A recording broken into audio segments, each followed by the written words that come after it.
What is going on, guys? JD from New York here, and this is episode number 90, part number 2 of the number 1 fucking source right here on YouTube.com for everything WWE, man. This is Off the Script. Thank you guys so much for spending your Saturday mornings with me.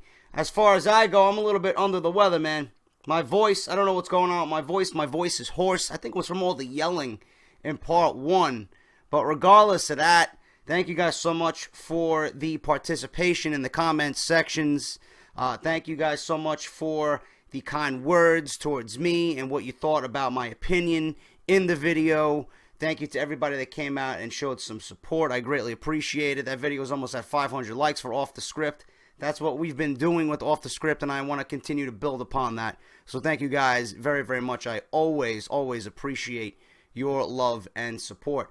I didn't mean to get angry. I didn't mean to get boisterous, but the way that comes off in the video, and I shouldn't have to explain myself. You guys know how passionate I am about the WWE product. You guys know how passionate I am about the business and the industry of professional wrestling and the WWE. You guys know that my intentions are good, and I want to see them do right. But with this whole Seth Rollins thing, I just don't see this as right. And what came out in the video was me being angry, man. That was a lot of frustration and pent-up just stress from everything. I worked a long day. I came home to record that video. I had to go get Black Ops 3. There was a lot going on, man. I haven't rested at all in the last 48 hours. I've been recording gameplay for Black Ops 3. I've been trying to get Off the Script done in a timely fashion, yet maintain that quality that you guys come to know and, watch every single weekend. So, there was a lot of stress and a lot of frustration built up in that video, but I'm glad the majority of you all enjoy that. So, like I said, I greatly appreciate all your love and support on that video. And once again, thank you for spending your Saturday morning with me right here on Off the Script. If you guys missed part 1, link will be down in the description below, man. I want you to go check out everything I have in the description. I'm not going to go in depth with it again. I did that in part 1, but please make sure you check out everything in the description, man. DangerZone, WrestleCrate.com, Pro Wrestling Tees, Out of Nowhere if you missed it with me and Joe Cronin on Wednesday night. If you missed Off the Script part 1, etc., etc., you guys know the deal about that. But what we're going to talk about today, guys, is we're going to build off what we talked about yesterday with Seth Rollins. Seth Rollins out. He tore his ACL, his MCL, his meniscus. He's going to be out.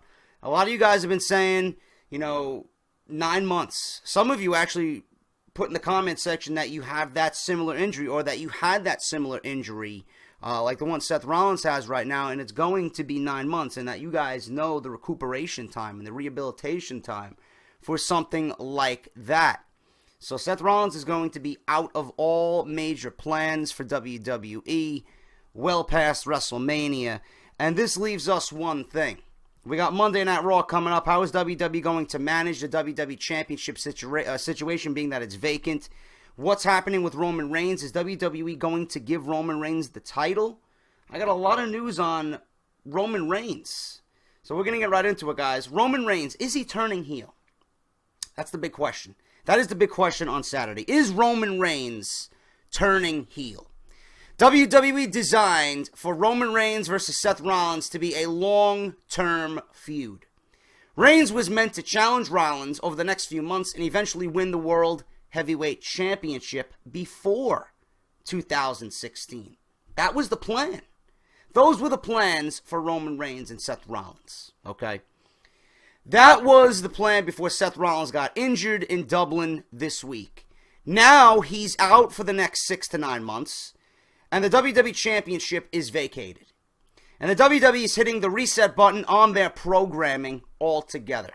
So a lot of late nights in Stamford, Connecticut, the creative team and Vince and Triple H, they're working around the clock to write 2 weeks worth of television.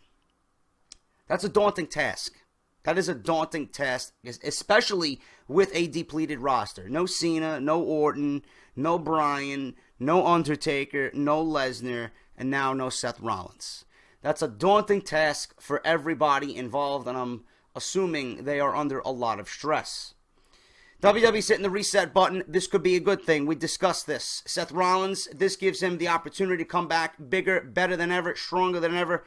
And finally, we can see Seth Rollins as a face because that's what they were building up to begin with Seth Rollins. Okay? This also gives the WWE the opportunity to utilize and finally push new talent. You know, it gives them a chance to push new talent. And the one thing that sucks about this is that the WWE is pushing talent now because they're forced to, not because that they want to. That's the only negative about this thing. All right, obviously Seth Rollins, he's, you know, been a big part of WWE television. He's probably been the biggest part of WWE television for the last 2 years. He's been their guy. He's been their workhorse. And now he's not going to be on TV anymore. So the reset button, this could be a good thing, man. You know, I know a lot of you guys, especially me, we're all upset that Seth Rollins is gone, but I'm going to look at this and see and dissect what WWE can do with what they got right now. You know, I want the best for WWE. I want to see, and this is the most intriguing part of all this. You know, the WWE has one of the best assembled rosters in the wrestling industry right now. You include NXT, and you include all the big names that they got. WWE has so many big names to play around with. WWE has a roster that any creative writer would drool over, man. It's true. It's true. And the reset button on this, normally I am very pessimistic. I'm going to look at this and I'm going to be optimistic about the entire thing. I am going to be intrigued, and we as wrestling fans are going to be intrigued about everything because we are all going to be interested to see how WWE handles this, and now we're going to get new television. Everything is going to be reset. Everything that WWE was giving us is no more. It's scrapped. As of Monday on Raw, we're getting a whole new field. WWE Championship is vacated. How are we going to determine this? Monday Night Raw is going to be huge, and everyone's going to be watching. You know, this is a huge deal for WWE. It really is. You're looking at it, Seth Rollins, the WWE Champion, out 9 months. They lost probably their biggest piece on the roster right now. I'm looking at it as WWE can build something from this negative situation. And that's what I hope that they do. And I hope, you know, they're in Stamford, Connecticut right now, and I hope that they're, you know, getting their heads together and planning on giving us great television. You know, this is an opportunity where WWE can take the WWE Championship and make it important, make it a big deal. It's been struggling. It's been struggling. Even on the shoulder and around the waist of Seth Rollins, it's been struggling. WWE has an opportunity to make that the most important thing in the world right now, and it's going to be interesting to see. All right? That was all scrapped, and the reset button's been hit. Before the match was scrapped, there was a lot of traction and speculation about Dean Ambrose costing Roman Reigns the WWE Championship and turning heel. If the original plans for Reigns versus Rollins are true, an Ambrose heel turn was never in the cards. Dean Ambrose is still a wild card in the eyes of many fans. However, just as many people are speculating that Roman Reigns is the one that will be turning heel at Survivor Series or shortly after. It's very likely that Roman Reigns is becoming the new WWE Champion since that was the original plan. Will Reigns do it at the expense of his best friend Dean Ambrose and set up a feud between them that will go on into 2016? Roman Reigns is the obvious choice to become WWE Champion. He's also been rumored to be turning heel since his negative reaction at the 2015 Royal Rumble. The only significant issue that comes up with Reigns turning heel is WWE's roster is lacking real faces right now. Potentially turning one of the company's potential biggest faces of the future seems to be a desperate move by WWE in a desperate time. I don't think Reigns is turning heel. This is the report, okay? Everything that I'm telling you, take with a grain of salt. If it happens, you guys know where you heard it. I don't think Reigns is winning the championship, number one. Number two, I don't think Reigns is ready right now. He's He's in the oven. You turn that oven on at 375 degrees, and he's been in there warming up for a good 20, 30 minutes now, man. He's almost ready. He's almost ready. Is he ready completely yet? No, man. He's got a couple more months to go. Dean Ambrose, I would prefer the one to turn heel because it's going to be the bigger impact of the two. If Roman Reigns turns heel, I don't think people are going to really understand what's going on. If you have someone who's an overwhelming fan favorite in Dean Ambrose turn heel, people will be more shocked by that. People will be more intrigued about why, and they would want to hear why he did what he did. That may give Roman Reigns some momentum as a face to go against Dean Ambrose for a little bit. You know, I would not crown Roman Reigns the WWE Champion yet. I think they really should look into booking the Royal Rumble as a dual winner this year, giving us something different, and, you know, all their hard work and thought and creative process should go into the Royal Rumble and giving us something that is special once again with the 30-man Battle Royal. That's what they need to do, and I'm going to make a video for the DangerZone YouTube channel based on that. I'm going to give you a breakdown of what I would do with the Royal Rumble. I'm gonna do a behind the mic on that. But you guys know how I feel about the Rumble in years past. My reviews have been scorching fucking anger about the Royal Rumble. Seriously. You know, the whole Bryan situation and him being eliminated very quickly this year. And then the Roman Reigns Royal Rumble win the year before that. The Batista, I should say. The Reigns win this year. It was just awful. Absolutely awful. The way that Royal Rumble was booked this year, and then the one with Dave Batista the year before that, WWE has really put a strain on the Rumble and made it very unimportant. They made it very lazy. They made it not exciting. And you can't have that with the Royal Rumble. I think booking a Dean Ambrose and Roman Reigns in the Rumble being a dual winner like they had with Bret Hart and Lex Luger in 1994, and you revisit something like that, that would bring the energy to the Rumble. That would bring the intrigue of the Rumble. That would maintain the essence of the Royal Rumble. You know, you're not going to have Roman Reigns win the Rumble and then do what you did this year and have him put up the title, put up the WrestleMania shot at Fastlane against Daniel Bryan. You know, nobody who wins the Royal Rumble should be relinquishing or putting up their title shot, period. That devalues the Rumble. As soon as you do that, it devalues the Rumble. You won the Royal Rumble. That is guaranteed. You are going to the main event of WrestleMania. You are not obligated to put that on the line. You are not obligated to defend that as if it's a title. You should not be doing that. Okay? I would prefer WWE do the dual winner thing. They still have the opportunity to do that.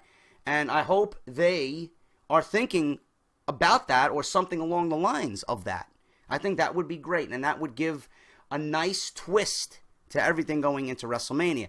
Now, I know a lot of you don't want Daniel Bryan. I honestly think Daniel Bryan needs to come back. Daniel Bryan, I mentioned this in part 1. I think Daniel Bryan is the one to win the WWE Championship. If I had to pick one guy out of everybody, it's Daniel Bryan. I'll talk about John Cena. John Cena is supposed to come back. He's slated to come back in December. I don't think he's coming back early. And there's rumors going around that John Cena and Del Rio are already set in stone. So John Cena is not winning the WWE Championship. I don't want WWE to rely on Brock Lesnar either because you have to pay him more money. You have to add more dates to his contract.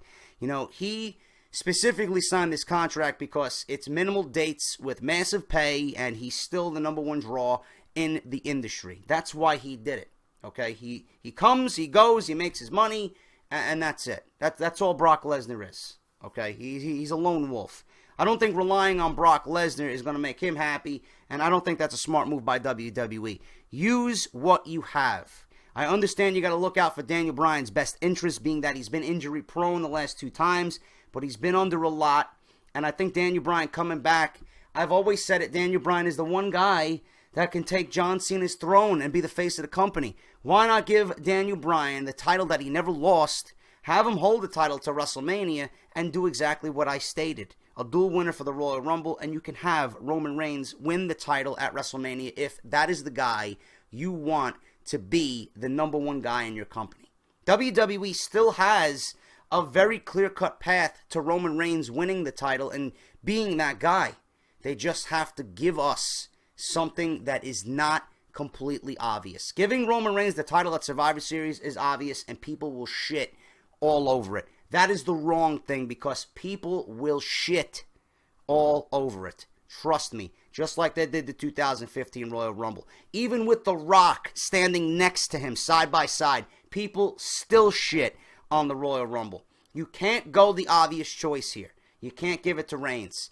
Ambrose got to turn heel. He's got to cost Reigns the title. You got to have Daniel Bryan win it, or you got to give it to a top-level heel right now position in the company, which there aren't many.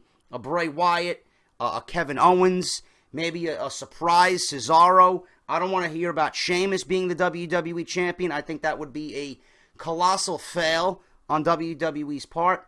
Daniel Bryan is the guy. Okay, I don't see Roman Reigns turning heel, as the report states. I think Dean Ambrose is the one, and I think that's the better choice to turn heel when comparing the two. I don't think Roman Reigns is turning heel whatsoever, but that is the news on Roman Reigns, all right? As far as John Cena goes, okay, I'm tying in all this in accordance to what happened with Seth Rollins, all right? And I got Seth Rollins news as well. Last week, it was revealed that John Cena will be returning earlier than expected. A couple weeks, nothing major. As of now, he is officially advertised for a WWE live event from the Madison Square Garden show on December 26th. This booking represents that John Cena will be on WWE's post-Christmas tour. It is important to note that December 13th in Boston will be WWE TLC. John Cena's hometown of Boston is the perfect place for the former United States champion to make his return. According to F4WOnline.com, John Cena returns and feuds with current United States champion Alberto Del Rio. Cena lost the title to Del Rio at Hell in a Cell last month, so invoking his rematch clause seems like a no-brainer in the storyline. All right, so John Cena challenging for the WWE Championship is a far-fetched idea. Due to the injury of Seth Rollins, there is a lot of speculation that John Cena has been contacted and he could make his return to WWE immediately as soon as Monday night. Cena could be back on WWE television as early as Monday Night Raw. The rumors and speculation within WWE are, no matter what happens creatively in WWE over the next few weeks, to adapt to this Rollins situation, Cena versus Del Rio for the United States Championship is written in stone. So it would not make any sense to have John Cena back. Let him take his days off. Let him film his reality show. Bring him back when he's scheduled. And Del Rio will be his first opponent coming back because it makes sense. Del Rio, Cena for the United States Championship. We don't need Cena anywhere in the main event scene or in this tournament or challenging for the title at Survivor Series. I don't see John Cena tying Ric Flair's record. I don't want WWE to rely on the old dog and, go into their old bag of tricks because they're worried and they're scared and they're stressed and they have to put everything on Cena's back. No, Cena has done enough for you this year. Cena has made the United States Championship worth something again. Now it's time to build young guys that you ignored, and now you are forced to push. Don't do it with Cena. Don't do it with Lesnar. Cena's going to be back to go one-on-one with Del Rio. As the report says from F4W Online, it is written in stone. Cena versus Del Rio for the United States Championship. Seth Rollins news yesterday. The wrestling world was shocked by the news of Seth Rollins' injury, taking him out of action for 6 to 9 months. WWE's creative plans for Survivor Series have changed dramatically. We all know this, all right? I gave you how I would book Survivor Series, and I thank you guys for all the support on that. Dramatically. It's going to be a dramatic change, and I can't wait to see what happens. Not only that event, but WWE has had to make major changes between now and WrestleMania 32 as well, as Rollins was a pivotal part of those plans. WWE Creative is rewriting all major plans as of yesterday. According to PWInsider.com, WWE is planning on Seth Rollins, or was planning on Seth Rollins, defending the WWE World Heavyweight Championship against Roman Reigns in the main event of Survivor Series and TLC next month, like I said that they would. The plans called for Roman to win the championship before the end of the year. The title change most likely would have occurred at Survivor Series, Reigns was meant to be the WWE Champion heading into 2016 and into WrestleMania. Now, I don't see the point in that. I really don't. You know, that's the second time I've been hearing this today. I just don't see what the point would have been to have Roman Reigns be the WWE Champion going into WrestleMania.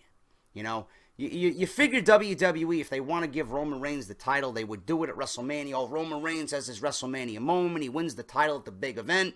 He was robbed at WrestleMania 31, the WrestleMania 32 in Dallas, Texas. He gets his revenge, etc., etc. That makes more sense on WWE's part. That's what I was figuring that they would do. But according to the reports, he was supposed to win the title at Survivor Series or before 2016, period. But again, I just don't see what sense that would make at all. There is no word on if Reigns becoming the champion is still planned headed into 2016. It's very likely that plans changed due to Rollins' injury. However, most fans are of the belief that Roman Reigns is going to walk out of Survivor Series as WWE Champion. Now, this is already starting what I see coming, okay? I see it coming. It's predictable. It's going to be shit all over. You don't want that. Roman Reigns winning the title at Survivor Series right now after Seth Rollins went down with an injury and giving it to Roman Reigns is desperate. It is absolutely desperate right now. If you have this Seth Rollins situation and you vacated the title, you took the title off him, and you give it to him, you give it to Roman Reigns in whatever way you got planned, it's going to seem desperate. It's going to be as a last-ditch effort. You don't want that because it's too predictable and the fans aren't stupid. You should know this from your prior booking mistakes. The fans are not stupid. If you give them something they don't want, they will shit all over it. And right now, the fans don't want Roman Reigns as WWE Champion. They just don't. I don't believe in Roman Reigns as a champion. Not saying that I will never believe in him, because I've spoken very highly of Roman Reigns as of late, but I just don't see him as a champion. All right? And a small update on Rollins' health. Seth will fly back home to Iowa early this weekend. Surgery is, of course, a must to repair Rollins' leg and get him back into the ring where he belongs as soon as possible. So Seth Rollins right now, surgery is going to be planned. We don't know when. He's flying back home this weekend. He's going to be in the comfort of his own home until surgery happens. And well wishes for Seth Rollins, man. What do we got to do? Nothing. We got to wait. He's got to get better. He's got to rehabilitate. And we're going to see what happens starting with the reset button on WWE programming, starting with Monday Night Raw. Okay? Crystal clear. I want to be crystal clear on this. This is a rumor. More Survivor Series news, guys. I'm fucking throwing it at you every which way on Saturday. Survivor Series is going to be big. All right? And this is another rumor that's been going around. And this is strictly a rumor. I don't want you guys to act as you did on the Daniel Bryan situation when I made a video right before Hell in a Cell that Daniel Bryan was going to challenge John Cena for the United States Championship. This is a rumor, okay? More than likely it's not going to happen, but I want you guys to know that this is a rumor. There is some speculation going around that The Rock could be appearing at Survivor Series in a couple of weeks. The exception is that The Rock could be at the event to begin building towards a match at WrestleMania 32. There is only speculation on who could be his opponent in April. Last month it was reported by the Wrestling Observer newsletter that WWE's promotion department was told that the People's Champion and WWE officially have been in serious talks and potentially have negotiations about doing a program by the end of the year. I did report this several weeks back. The Rock has not appeared on WWE programming since WrestleMania 31 in a segment with The Authority and Ronda Rousey. The segment has led to even more speculation that a mixed tag team match between Triple H and Stephanie McMahon versus The Rock and Rousey could take place. No confirmation of those plans have been found in 2015. This report dealt with more than speculation of The Rock appearing at Survivor Series. On the same report last month, it claimed that The Undertaker was in much better physical shape than he was in previous years.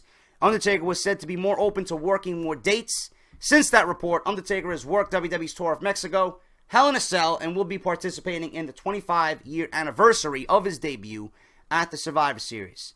That rumor turned out to be true, but only time will tell if The Rock's rumor will follow. It's to be known for sure on November 22nd at Survivor Series. Take it with a grain of salt. It's a rumor. Don't hold me to what I just read to you, okay?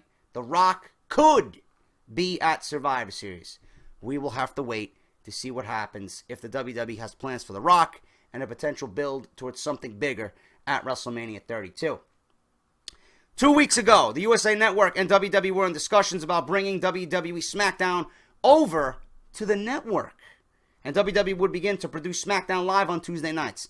The president of USA Network, Chris McCumber, confirmed that SmackDown will be moving to the USA Network beginning in 2016, but that the show will remain on Thursday nights. The show will continue to air in its current time slot of 8 p.m. Eastern Standard Time. Executives from the USA Network had the following to say on adage.com about WWE's family-friendly content and how the USA Network has reevaluated WWE's value. In the past, WWE wasn't associated with being family-friendly, said Don Lovinger, Executive Vice President, Advertising Sales of NBC Universal. We had to redefine what it is to be both advertisers and consumers.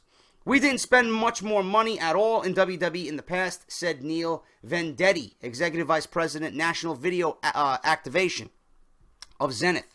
Brands didn't feel comfortable with the increase in wrestling inventory coming to the USA Network from Sci-Fi. NBC Universal was aggressive in its pitch to agencies and clients during the summer's upfront. According to media buyers, they asked us to go back to our clients and ask them to reevaluate the reasons why they didn't want to be in wrestling. Mr. Vendetti said the franchise is an easier sell now. Mr. Vendetti added, citing reasons for advertisers to get past legacy thinking. It does a good rating, has amazing staying power, and is relevant with younger audiences, he said. SmackDown going live, that's the number one important thing. Tuesday nights might have been a little bit overkill. I know I lobbied for the Tuesday nights, Monday Night Raw, and then Tuesday night SmackDown back-to-back. You got a nice 1-2 punch, and then you got NXT on Wednesday. You know, that might be a little bit overload for the casual viewer, but for someone like me, I think that would be great, man. And I know a lot of you guys are knee-deep in the wrestling business and the wrestling industry, and you're fans of the product. Monday, Tuesday, and Wednesday, that would have been great, man. But WWE right now, probably staying on Thursdays, but are going to possibly go live. We will find out in January, and they will be on the USA Network. That in itself is a big move right there, moving over from the Sci-Fi Network. And finally, guys, to end this week's part 2 of WWE Off the Script, episode number 90, in one of the most unimportant news stories of the year, and I don't know how this is possible. I'm going to let you guys, you wrestling enthusiasts, you wrestling fucking goons out there who watch Ring of Honor and you watch New Japan and you elitists out there, I want you to have fun with this one, man. I want you to have fun with this one. Let me know what you think in the comments below. On the most recent episode of Pro Wrestling Illustrated PWI podcast, it was revealed former WWE's Divas Champion Nikki Bella was ranked number 1 on PWI's top 50 female list. There you go. Have fun with that one. I love to see where Eva Marie ranked on that list, because if Nikki is number 1, then I'm assuming Eva Marie was also in the top 10. I'm just throwing that out there. I know it's probably not true, but, you know, these PWI top 10, top 50, whatever, man, top 500, it's a waste. It's not credible anymore. It's just there to garner an audience and get some attention. Nobody really fucking focuses on that at all. But I want you guys to have some fun with that. Let me know what you think about that, man. Nikki Bella ranked number 1 female in the wrestling industry for 2015. That is Off the Script, guys. Thank you guys so much for watching me. Part 2 is done. Make sure to check out my sponsors down below, man. WrestleCrate.com. The code JD sent me for an instant 10% off. Follow me on Twitter at JD from NY206. Subscribe to the channel if you have not done so already for more great wrestling news and rumors. Go subscribe to the DangerZone YouTube community channel by DenkOps. Going to be great, man. I can't wait to get involved with that, hopefully. and just a lot more things, man. I got more news and rumors coming up in part 3, so stay tuned for that on Sunday morning. Until then, guys, this is JD. Thank you so much for watching, and I'll see you right back here for more Off the Script. I'll talk to you all then.